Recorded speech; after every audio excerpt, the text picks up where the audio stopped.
Assalamualaikum warahmatullahi wabarakatuh. Perkenalan dulu ya sebelum kita mulai belajar. Nama kakak Widya Apriliani. Nah, di sini kakak ini jadi guru yang akan mengajari kalian tentang materi IPA gitu.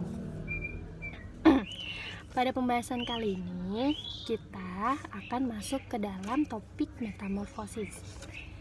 Nah, sebelum kita masuk ke metamorfosis, apa sih metamorfosis itu? Kalian yang tahu nggak, Rudi dan Nina? Iya. Jadi, kalian pernah lihat kupu-kupu? Oke. Kalau kalian pernah lihat kupu-kupu, berarti kalian tahu dong ada ulat bulu. Nah, kupu-kupu itu sebenarnya sebelum dia jadi kupu-kupu, itu dia dari ulat bulu. Kok bisa sih dari ulat bulu yang kecil, terus habis itu bentuknya tajam-tajam berduri-duri gitu, bisa berubah jadi hewan yang cantik kayak kupu-kupu? Itu namanya metamorfosis. Jadi metamorfosis sendiri itu adalah perubahan bentuk pada hewan gitu. Metamorfosis ini dibagi menjadi dua. Ada yang namanya metamorfosis sempurna, ada yang namanya metamorfosis tidak sempurna. Bedanya apa sih? Tadi kita ambil contoh kupu-kupu. Dari ulet bulu yang ukurannya segini, mereka bisa jadi hewan cantik yang sangat besar. Nah, itu dinamakan metamorfosis sempurna. Jadi ada perbedaan antara fase saat mereka masih kecil dan saat mereka sudah besar, kayak gitu. Nah, di sini kakak gambarin ya. Di sini ada gambar metamorfosis sempurna dari kupu-kupu. Nah, apa sih tahapnya? Yang pertama itu ada yang namanya telur. Jadi kalau kupu-kupu itu dia bertelur. Telurnya ada di mana? Telurnya ada di daun. Ada di daun-daunan. Jadi telurnya itu dia nempel di bawah-bawah. Kalau kalian pernah ngelihat di bawahnya daun tuh ada yang kecil-kecil, itu mungkin bisa jadi itu telur kupu-kupu, bisa jadi telur hewan-hewan lainnya yang nantinya akan menetas. Oke, setelah kupu-kupu bertelur, mereka menetas jadi ulat. Nah, ulatnya ini dia itu masih bentuknya itu kecil banget gitu. Kalau kalian ngelihat ulat yang udah rada besar, itu berarti mereka udah makan banyak. Nah, di sini fase ulat ini namanya larva. Jadi kalau misalnya telur itu menetas menjadi larva. Nah, karena tadinya mereka bentuknya kecil gini kan, terus akhirnya mereka makan banyak daun sampai akhirnya gendut. Nah, pas sudah gendut, mereka nantinya itu mempersiapkan diri ke proses selanjutnya atau ke tahap selanjutnya. Nah, di sini kalau kalian pernah, misal kalian punya taman, Rudi atau Nena punya taman di rumah, sering merhatiin daun gitu, ada yang namanya kepompong. Jadi mereka itu makan banyak karena mereka butuh nutrisi selama mereka berdiam diri menjadi kepompong. Jadi pas mereka jadi kepompong ini, mereka tuh kayak diselimutin gitu, jadi kayak bentuk kapsul gitu. Kalian kalau misalnya pernah lihat, jadi bentuk kepompong itu pokoknya kayak kapsul, terus dia ngegantung di daun kayak gitu.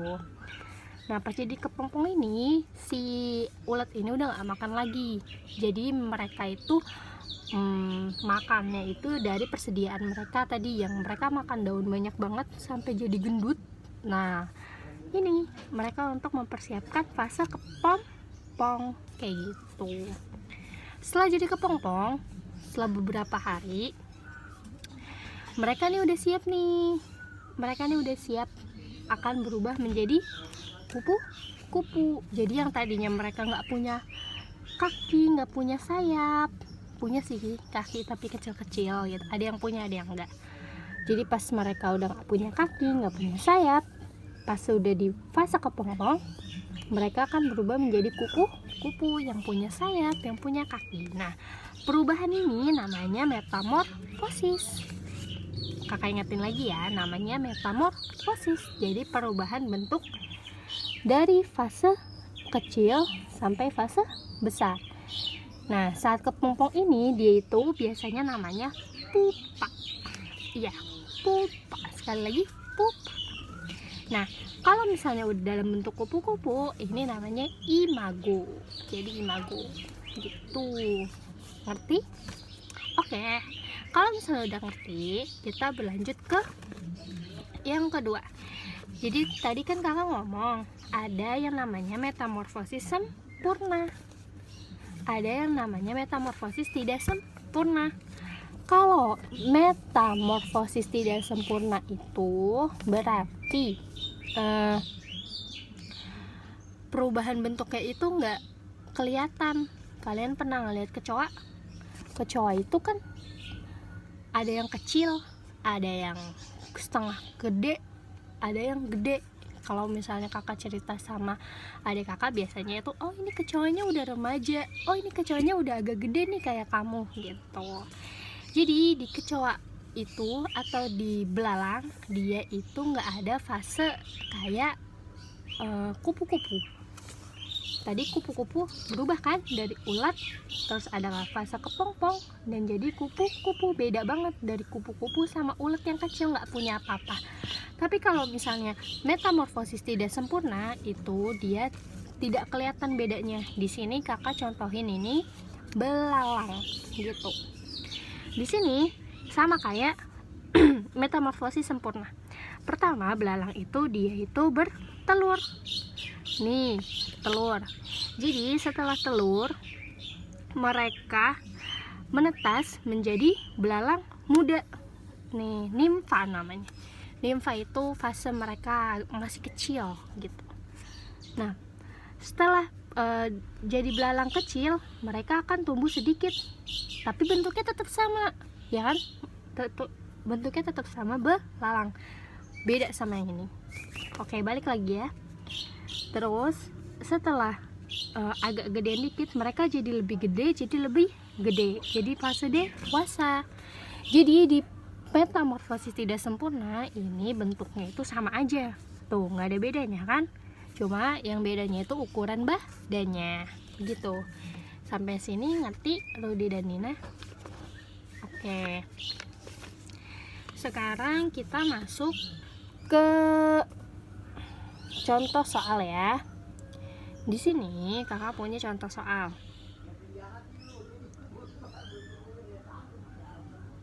Tahapan metamorfosis pada kupu-kupu yang banyak makan adalah apa yo? Ada di mana? Ada di telur, ada di ulat atau larva, ada di kepompong atau ada di kupu-kupu? Jawabannya adalah iya, betul. Ada di ulat. Seperti yang kakak jelaskan tadi. Jadi dalam fase ulat, si kupu-kupu ini harus menimbun makanan.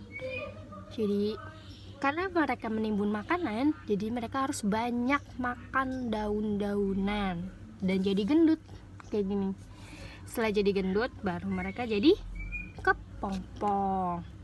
Makanya tahapan metamorfosis pada kupu-kupu yang banyak makan adalah saat jadi ulat gitu. Oke. Pertanyaan kedua. Oh iya.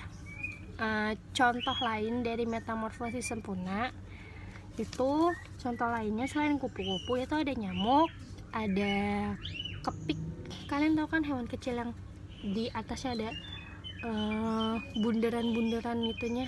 Nah, terus yang ketiga itu ada hewan katak gitu. Nah, kalau misalnya yang tidak sempurna itu ada belalang, ada kecoa, terus dan lain-lain. Nanti bisa dibaca di bukunya, oke? Ada soal juga. Tahapan nyamuk setelah dari telur adalah menjadi. Nah, ingat tadi. Selain kupu-kupu, di sini nyamuk itu termasuk metamorfosis sempurna, di mana setelah dari fase telur mereka akan menetas menjadi larva. Nah, larva di nyamuk ini agak beda. Jadi mereka bentuknya bukan ulat, tapi mereka bentuknya itu jentik-jentik nyamuk. Kalian pernah kan lihat? Kalau bahasa di sini kalian pernah dengar encu, bukannya hidup di air, jadi ada di air gitu. Telur nyamuk itu dia adanya di air. Jadi encu-encu itu atau fase larva dari nyamuk itu adanya di air gitu. Oke, sampai sini ngerti? Oke. Kalau misalnya ngerti, kita sudahi dulu ya materi kali ini. Nanti kalau misalnya ada yang belum paham, bisa lanjutin. Kalau misalnya ada yang belum paham, nanti bisa hubungin kakak atau di pertemuan selanjutnya bisa nanya ya. Oke, selamat siang, sampai jumpa.